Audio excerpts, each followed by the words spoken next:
And I am sharing my screen, and let us get started with the class.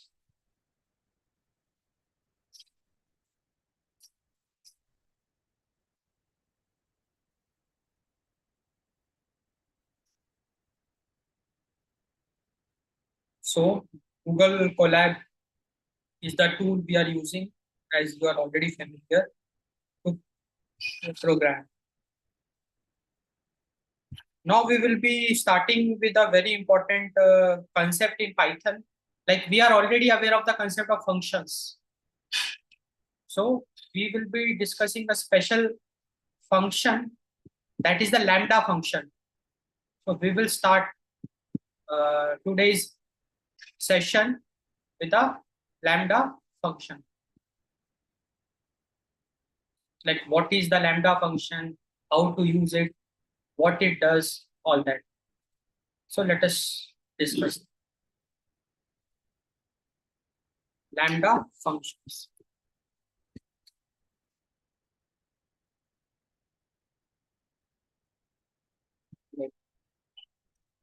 Right.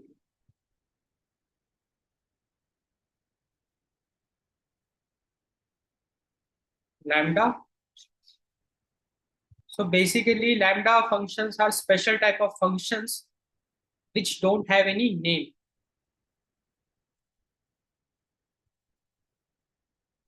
So I will write some important properties of lambda functions. Then we will do practical, like we will look at some demonstrations of how to use lambda functions. So what is a lambda function? See, the idea of function is to, like, we have some code which we want to reuse in several different parts of the program. So for example, I want to write a code to read an image. So to read an image, I have to write certain lines of code. Now I want to read an image in several parts of the program. So rather than writing the same code again and again, I can bundle that code in a function that we have already seen.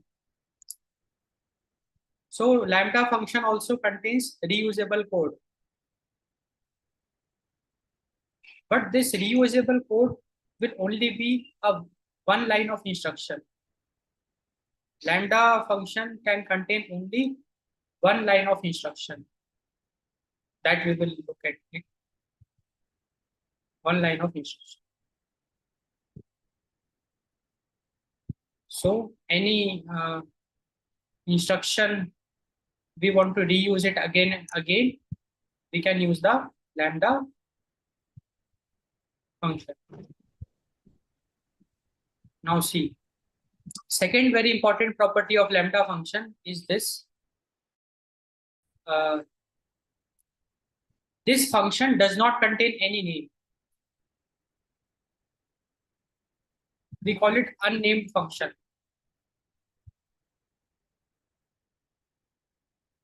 Unnamed function, or function without a name. And this is very interesting.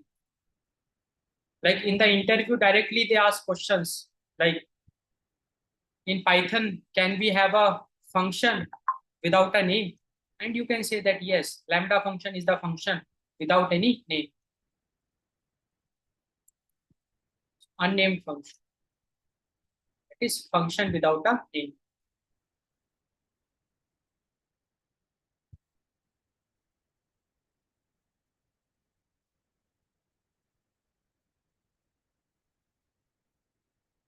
And some more properties we will discuss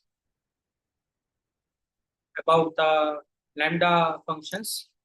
In terms of arguments which we pass, so lambda functions can take any number of arguments.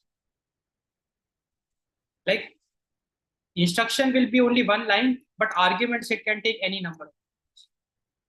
Lambda functions can take any number of, can take any. Arguments are basically the parameters, the values we pass when we call the function, can take any number of arguments.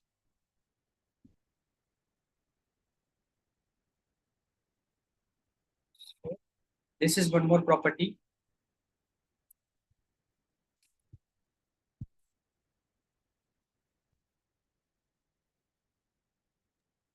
I have one question here.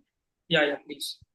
We can use only one lambda function in the program as it doesn't have any name, right? No, you can use multiple. And why? Then, Yeah, how it will be done? Now it will be clear to you. If I look at the syntax of how to define a lambda function, uh, the we have to use a keyword lambda. Whenever we write a lambda function, we have to use the keyword lambda. This keyword lambda, it says that okay, this particular function is not a normal function, but it's a lambda function. Lambda function means it is unnamed function. Only one line of expression I can write, and lambda, and then followed by the arguments, followed by the arguments. Like it can take any number of arguments. Then colon, then colon, and then we have expression. That expression is like the line of instruction which we want to execute. So this is the syntax of writing a lambda function. We have to make use of the lambda keyword, space, arguments which we want to pass in this function, colon, this expression, because this is just a function. So now very interesting thing is that we have created a unnamed function, because in this function, I haven't specified name anywhere. Let us look at one example to get understanding of this.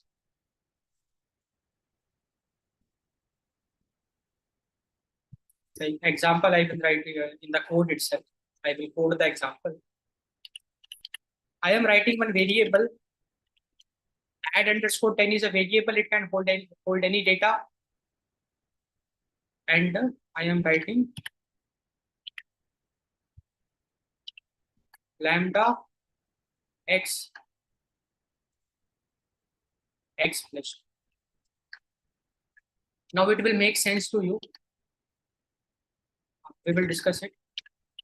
Then I will print at.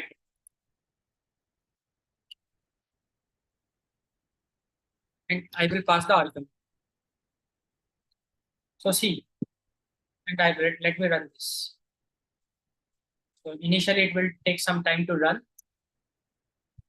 because we are connecting with the kernel of Google Colab. So 15 is the output. So now we can understand what is happening.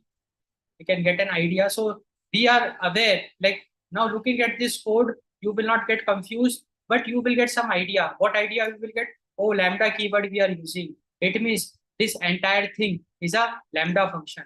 In the program, whenever you see the lambda keyword, you will realize that, okay, that particular line is a lambda function, wherein just before the colon, whatever we are passing, that is the argument. And just after the colon, whatever we are passing, that is the expression, that is the line of instruction that I want to execute. So I created this lambda function and I stored it in a variable. Add is equal to 10. Now how I will be using it? Now this add is equal to 10, I can call wherever I want. And in the bracket, I can pass the parameter. And what will be done? This expression will get executed. This expression will get executed. And I can make use of that expression like here, add 10, 5, 15. So how I got the output 50? Whenever I'm calling add 10, 5, this lambda function will get called, x will become 5, and what is the instruction? X plus 10, so 5 plus 10, 15. It will be returned, and it will get. So this is how lambda works. Now I can write a lambda function to add two numbers. I can give it a name sum. I'm using the lambda keyword to say that, okay, it's a lambda function. Now this will take two parameters. This will take two parameters, x and y. And what is the nature of, what is the expression? X plus y. And when I can call this sum anywhere I want in the program, and I have to pass two numbers, it will just add those two numbers and give me the answer. So this is how lambda function is. Now, lambda function is very useful in so many scenarios in data science, artificial intelligence programming, machine learning programming, human coding, because it makes our life very easy. And how it is used, that we will see later on. Right now, the purpose of this session is to make ourselves aware of basics of some important functions. Like now, at least we got an idea that lambda function exists in Python and how it works. We got an idea of that. Some very interesting use cases, some advanced use cases used in AI programming that we will be doing later. So this is lambda. One more question. Yeah, So please. this lambda function is stored in a variable, Yeah. and by referring to the variable, you will be differentiating the function, or with the That is right. expression you will be differentiating. No, with the variable. With the variable, you are differentiating it, right? That is right. Because you can see in the same program, because in the collab, whatever I'm writing in the same program. Correct. So add 10 is a one variable, sum is a different variable. Correct. Now these two variables are referring to two different lambda functions. Correct. That is the idea. Okay. Now we will be looking at some more different types of functions. Like now we will be using the map function. Very important. Let us look at the map function.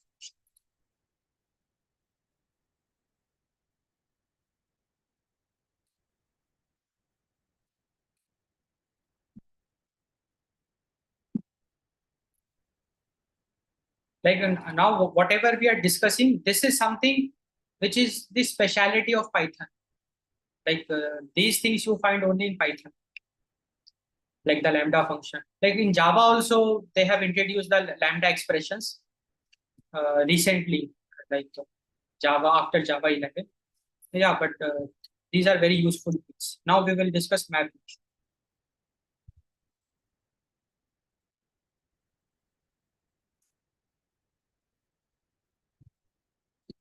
So this map function is a inbuilt function. It's an inbuilt function.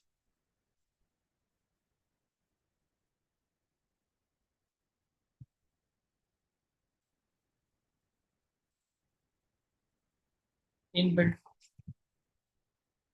Like the definition of this is already there. We just have to call it. We just have to use it.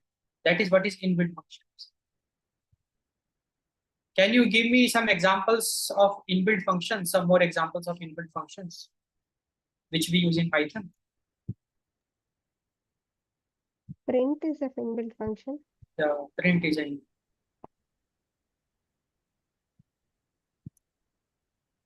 print function which we use itself.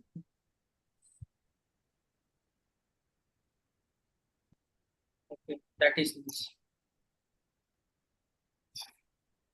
I will write Concatenation. Yeah, yeah. All the string functions we use. String functions. Yeah. Length. Yeah, length. That is right. Now, what is this map function is and what it does? Let us try to test.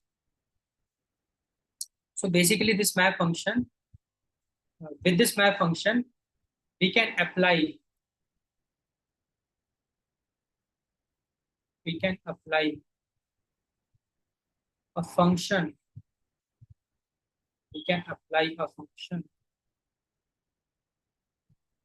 Each element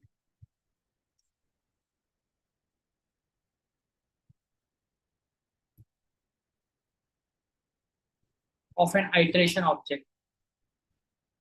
Of an iteration. Now, what it means, it will be very clear with an example. Like when we are iterating, to iterate, we use loops. Like the for loop is like very popular, which we use a lot. So when I am using a for loop, every iteration, I can pass that data inside a function and get the result and use that inside the loop using the map function. How it is done? Let us. So first, let us look at an demonstration of this map function. Then we will look at some more properties of.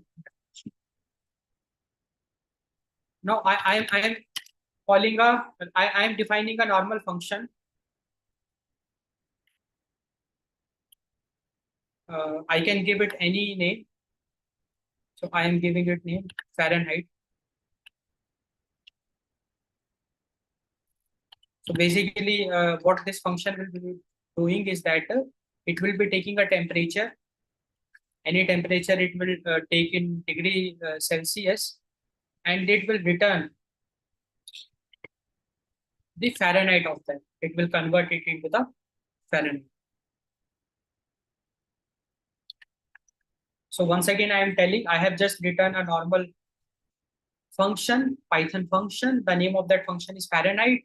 It is taking one argument, that is the T it is taking, and this T will be containing temperature in the Celsius. And this function, there is a formula to convert temperature in degree Celsius to Fahrenheit. And we will just apply that formula in this temperature, and it will return the temperature in the Fahrenheit. This is what it is. Now I have different temperature values like 0. So this is a list. I know that square bracket is a list. In Python, square bracket is a list. Temp is the name of the list, and it is containing some elements. Now what I will do, now I will look at how to use this map function. So now what I am doing is that I am using the map function, and I am mapping the this user defined function with the temperature. And when I will do that, it will return me a list of values, and hence I have to convert it into the list. Or let me just print this. See what.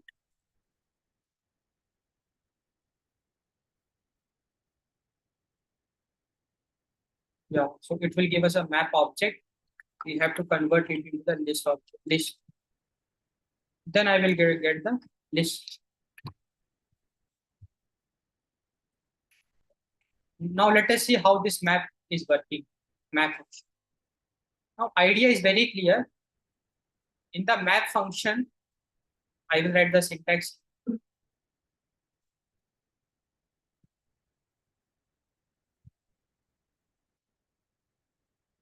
What I am trying to do is that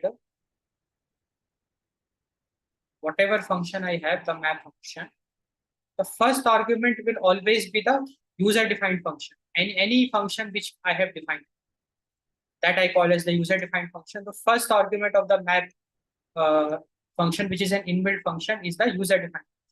Name of the user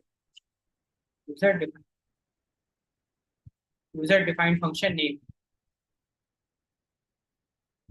That will be the first argument. And very important observation, no need to write this bracket. Just the name we have to write. No round bracket, nothing. The second argument is the list.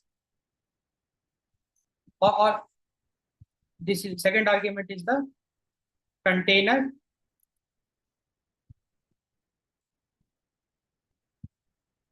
Second argument is the container. Second argument is the container.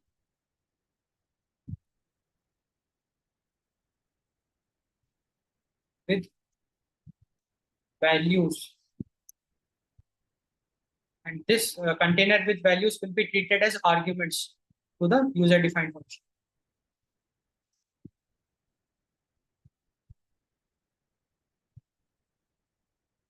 Treated as arguments.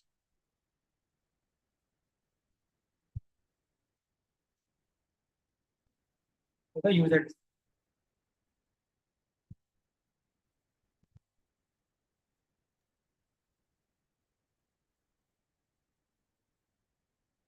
Now the idea is this. The idea is that the code I have written here, map Fahrenheit which is a function, user defined function, and the temperature, which is a list, it is a container containing values. Now, how it will work is that the map function, it will iterate internally inside the logic of the map function. It will iterate the list one element at a time. So first it will pick 0. First the map function will pick 0 and pass that to the Fahrenheit function. So once the 0 is given to the Fahrenheit function, it will return a value. It will return a value of 32.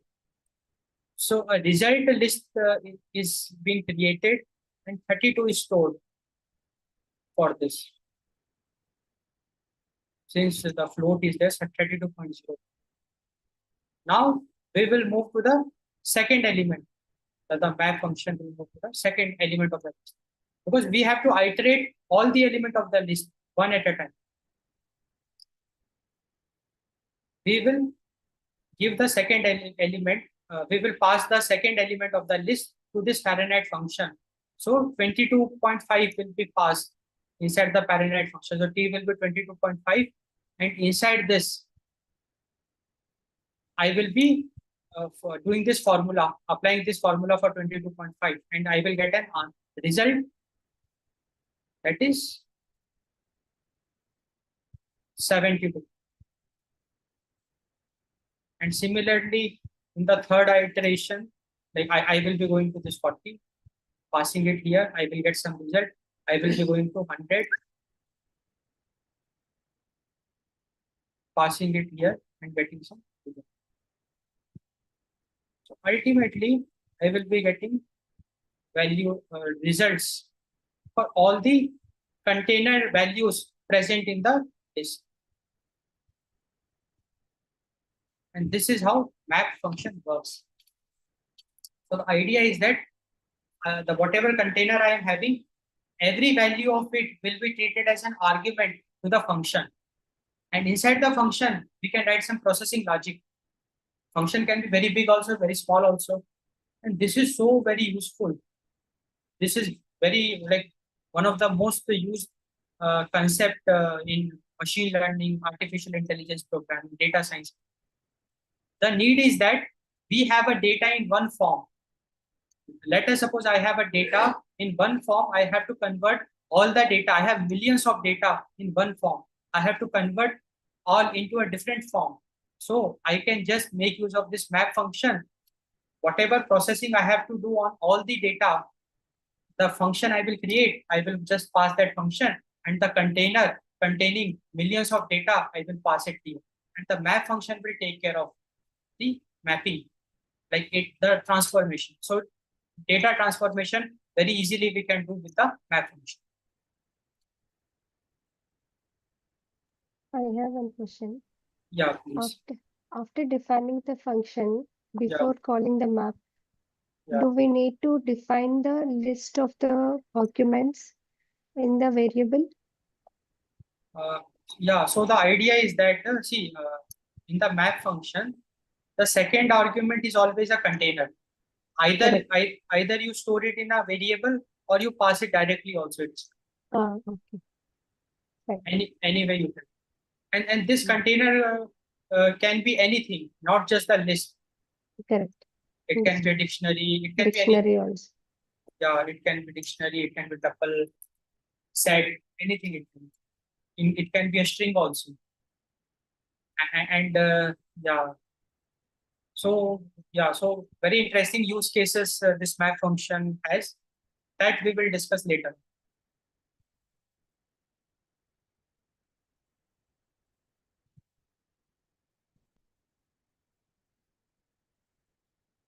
Now one more scenario we will discuss. Now here one very interesting thing we will discuss in the map function. Either we can use a user defined function, or we can also use a lambda function. That is what we will discuss. Now we will discuss the combination of map and lambda. combination of map and name. Like the program I will be writing. So I have the same list. Now I am not creating any user-defined function. Rather,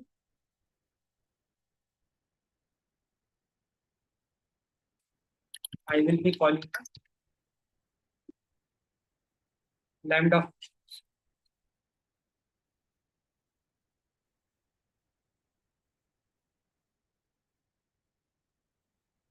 So here I will be calling the lambda.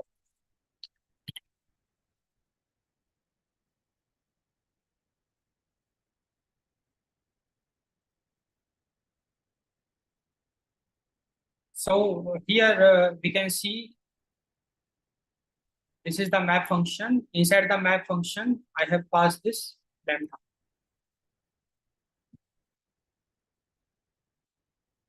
And this is the container.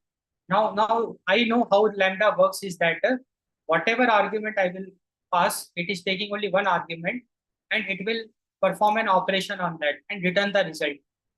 So now it is very clear to us that every iteration, because map function, what it will do, it will iterate the container one at a time and it will plug the values of the container one at a time to this argument. And some computation will be done on that in our data and some result will be generated, which we will be storing in the list, result list, we can say that. And the result which we got in the list, that I will print and I will get the result. The same thing I will get. So the same concept, rather than using a user-defined function, we are using a lambda function. And the advantage of the lambda function is that if we have to do a basic transformation, like converting all the characters of a string into uppercase or shifting three characters, like there is a scenario in cyber security or in some advanced data communication systems, wherein I have information like ABCD. To encrypt it, like one of the most basic thing what I can do is that add +3 to all the characters. If I do that, A will become B, C, D, B will become E, C will. So +3 I added to all the characters. So I will get an encrypted character, something like this. And this adding of 3 is just the one line of code, and I can use the map function. So the idea is that I will use the map function, and here there will be a lambda function. Here I will be using a lambda function, and here will be the logic for that, adding 3 to the one line of logic, and here will be the string. So the idea is that every character of the string, it will get transformed, it will get encrypted. So in just one line of code, I implemented a encryption. And similarly, in one line of code, I can implement a decryption. And so many scenarios we discuss wherein just one mathematical formula I have to apply to the data. And therein, lambda can play a very interesting role. But if you have a transformation that involves multiple operations, then you can use this first approach, wherein you can create a big function, very big function you can create containing n number of operations on the input and just pass. So this is how the map function works.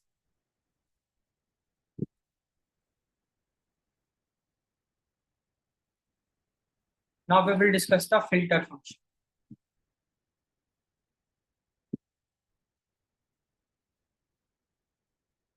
Now, at least when you will be looking at some open source code or some notebook in which some interesting Python code is written, at least if you see lambda or map, you will get an idea what is happening. It will not be an alien concept. At least you are aware, okay, how the lambda is working, how the map is working. Now, the next very important concept we will be discussing That is the filter function. Filter is also very powerful feature.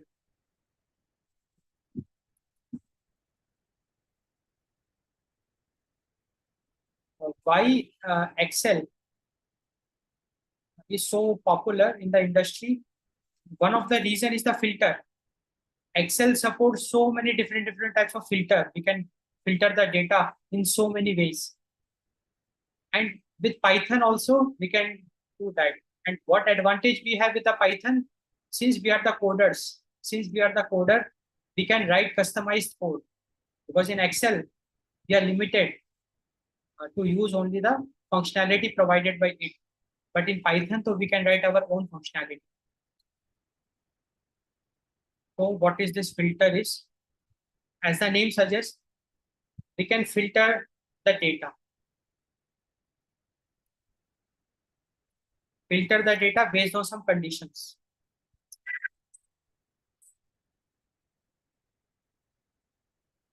Filter data. So this filter function filters data based on some conditions.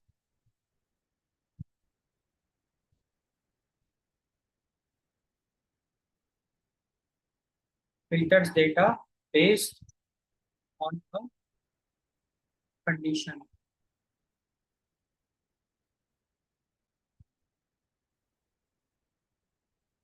Defined in the function.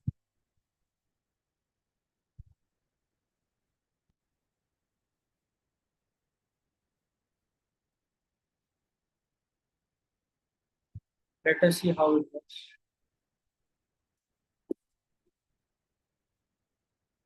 So let us look at one demonstration of filter. Then we can discuss some more interesting things about filter. So let us suppose I have a list of numbers. I have a list of numbers.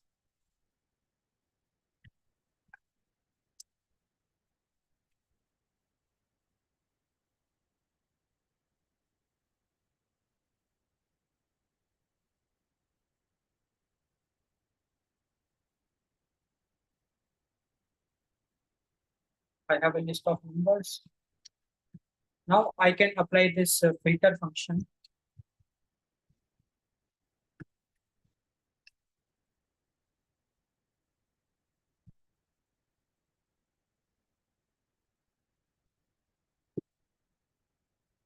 Now, filter function also takes into arguments. First, I will write that like how filter function works. The syntax of a filter function takes into arguments. First, the argument is the function itself, like user-defined function. First argument is the user-defined function. This user-defined function can be a lambda function or a normal function. This function will contain the filter logic, filter condition. And the second argument is the container and container of values. When I talk about container, I am talking about the data structure, which is containing multiple values. Same as like map itself, I guess.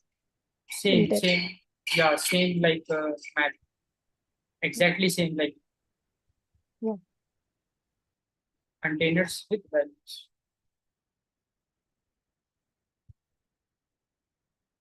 And this values will be treated as arguments to the user defined containers.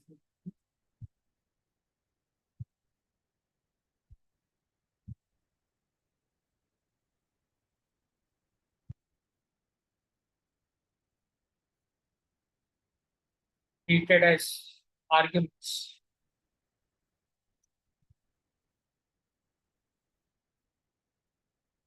To the user defined function.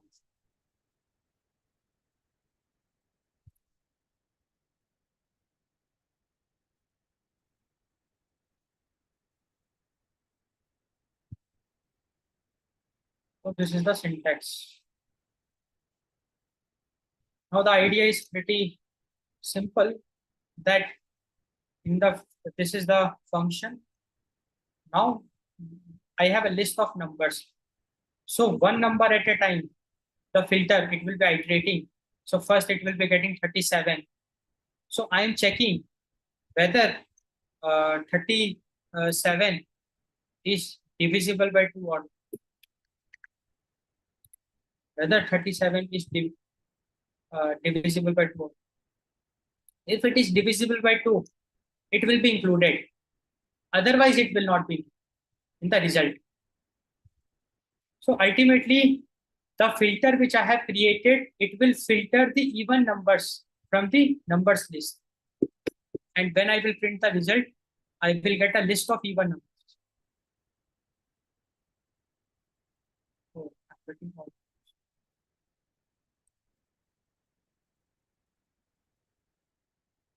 yeah. Okay.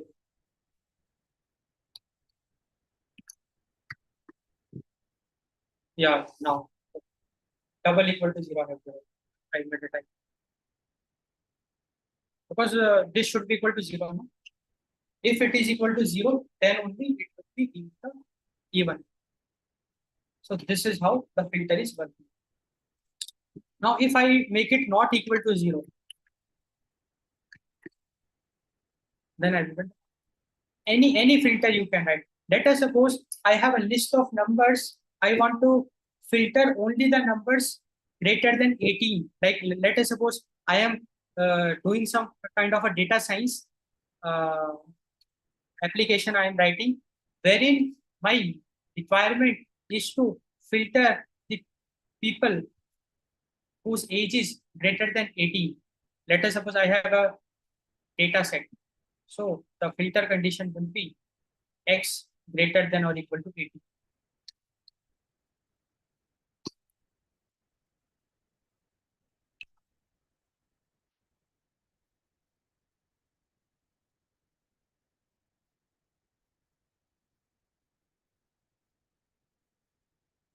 So in this way filter works. Like now, so we are just discussing the basic concepts. In later on, we will be implementing it in so many advanced scenarios, wherein you will find it to be so useful. These are like very useful functions for us.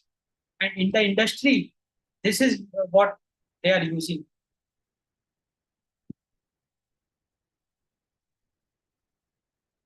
Okay, so this was filter. And some more concepts we can discuss about the filters. Uh,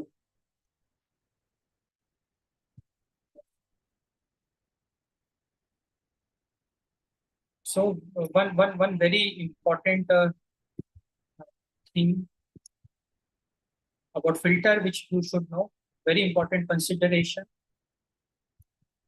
The function which we are using in the filter, the user defined function which we are passing in the filter,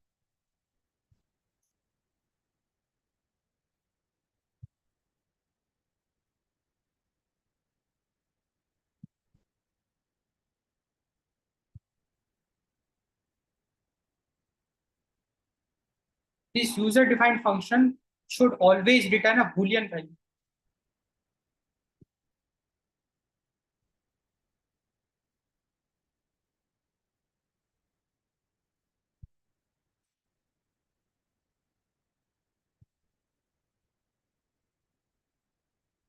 Should return a Boolean.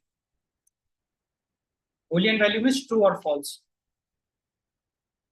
I know that this is a conditional statement and this can be either true or false. So conditional statements, they always return true or false. And how filter works is that if it gets true, then that number is included in the result. And if it is false, the number is excluded from the result. So very important observation, like a point to be considered whenever you are using the filter, whatever function you are making, that function should return a Boolean value. It cannot return any number. It cannot do any transformation. If you want to do transformation, then use the map.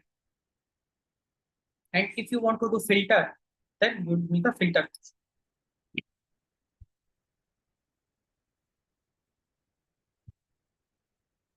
Now one last function we will discuss, important function, that is the reduce.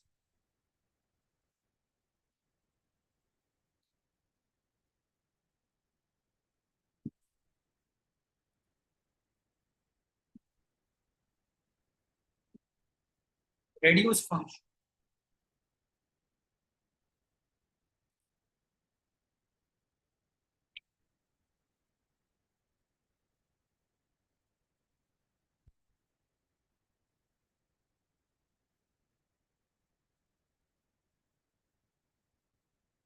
Reduce function.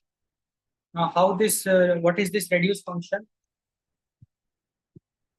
Initially, in 2012, 13, like the era of big data. Big data was popular for this map reduce technology. Big data uh, applications, like the technologies which we use to deal with the big data. Now what is this big data? Quickly get an idea about this.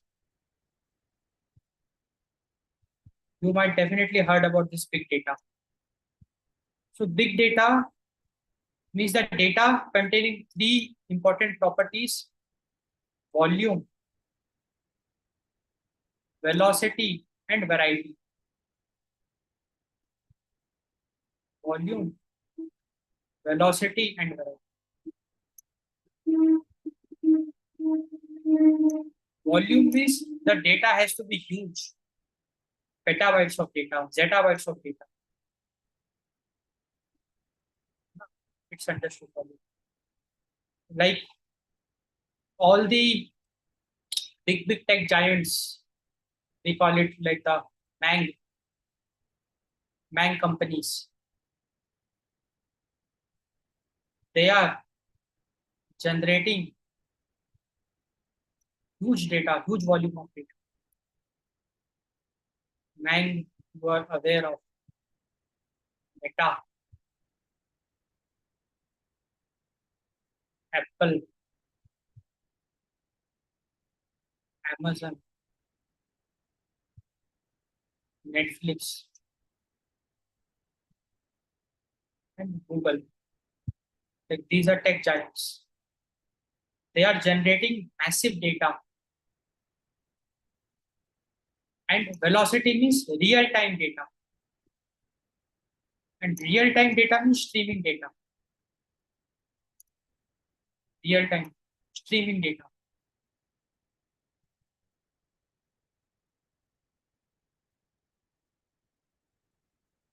And variety means unstructured data. Data containing different format. Highly unstructured data.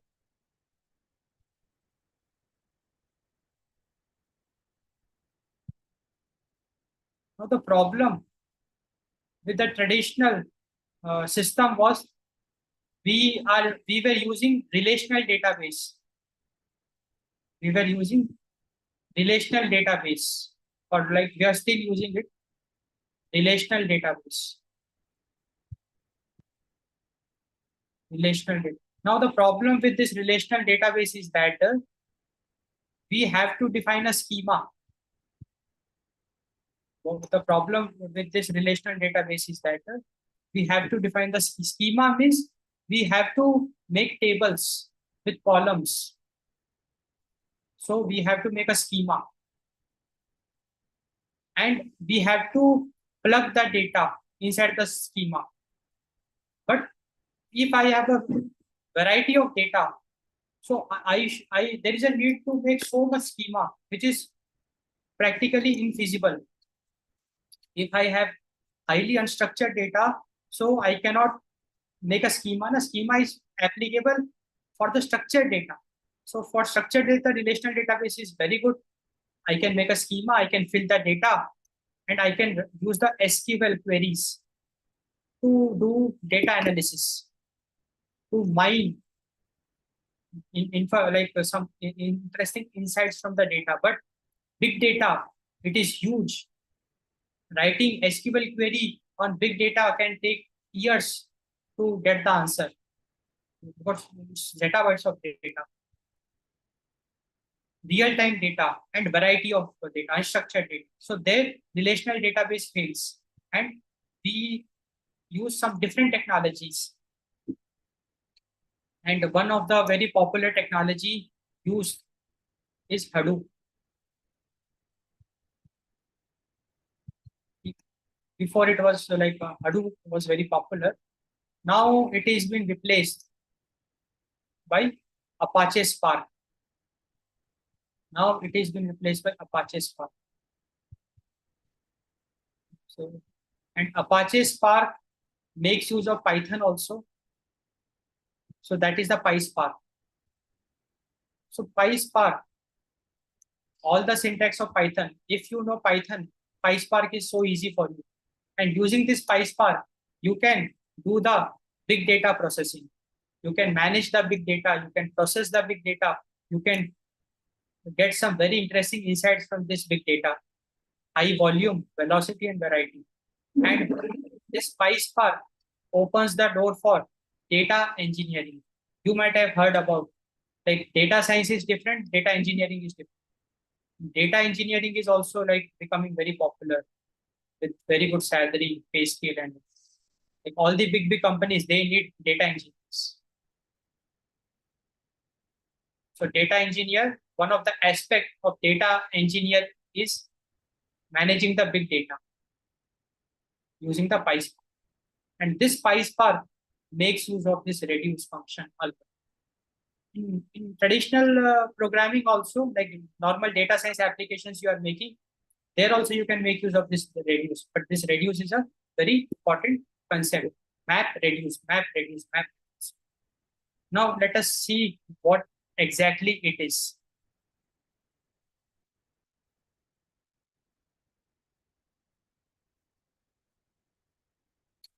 So this reduce, the purpose of it, it implements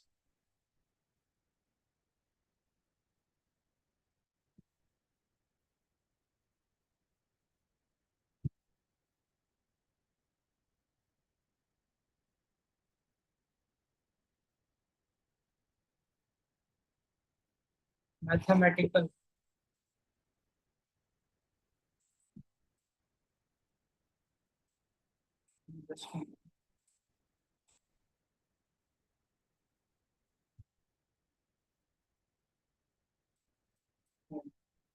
implements this mathematical technique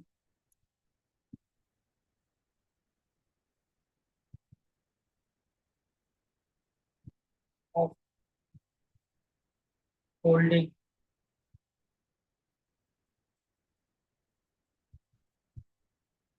on an iteration of it.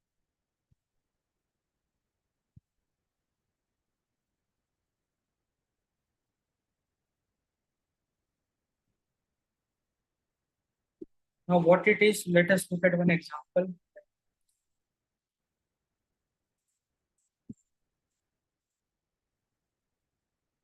So we are discussing the reduce.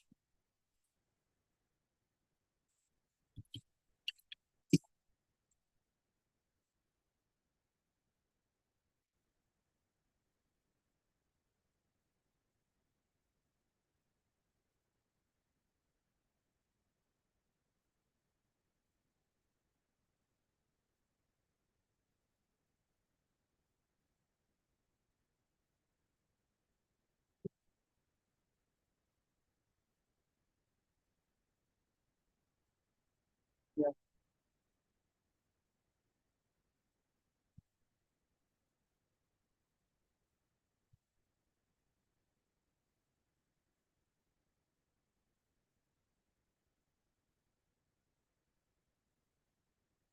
Now this reduce function, how it works, let us try to understand.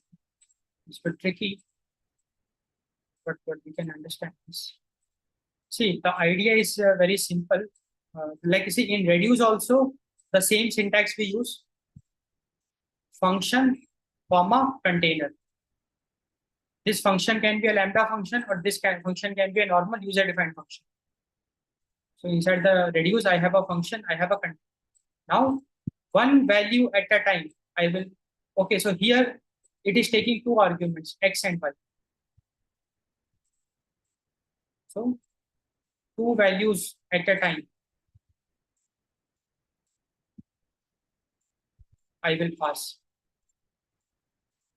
And I will get the result, x plus y, and I will store it in the. So let us give it a try, how it will work. Initially, my list is 37, 90, 81, 24, 75, 30, 53, and just let me cross check it. Then we will discuss it. Just one.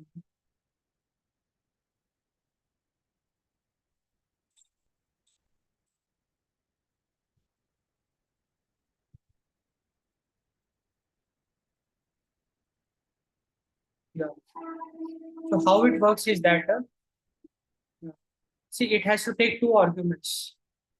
So first it will take these two arguments and it will sum it up. So 90 plus 37, I will get 127. I will get 127. Now it will add 127 with 81. Next number. Like it will pass it like this. To get 208. 208, it will pass it with 24. Because when I am passing these two numbers as argument, addition is taking place. Result will be 232.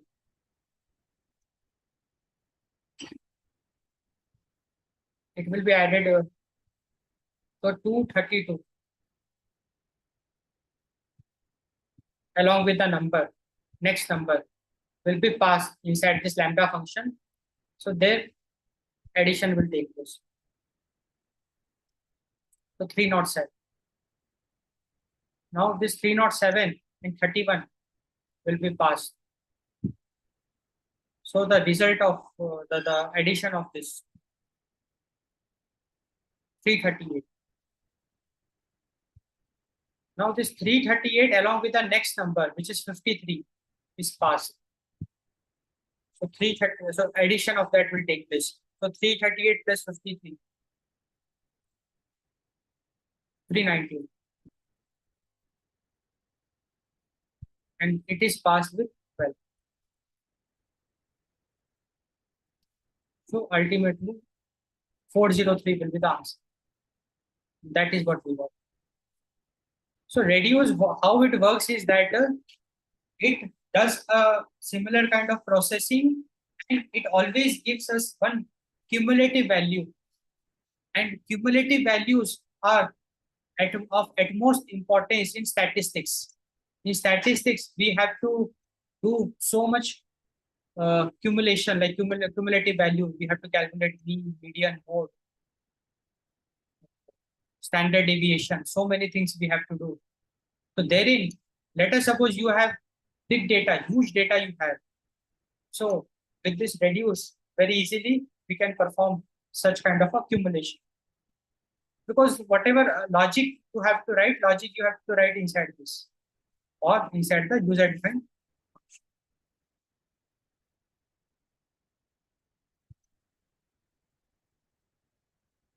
So this is how reduce works. So in the reduce, the idea is that if it is taking two arguments will be passed. The result of that plus the next argument will be passed. Then the result plus the next argument. Then the result, then the next argument. So at every step, result is getting added up to generate the final cumulative value.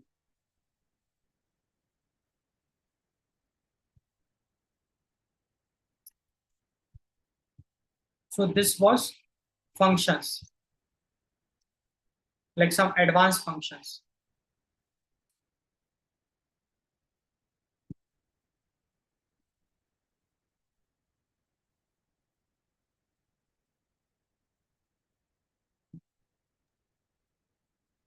Just So that is like import is the one which we are using the format of the reduce yeah, from some.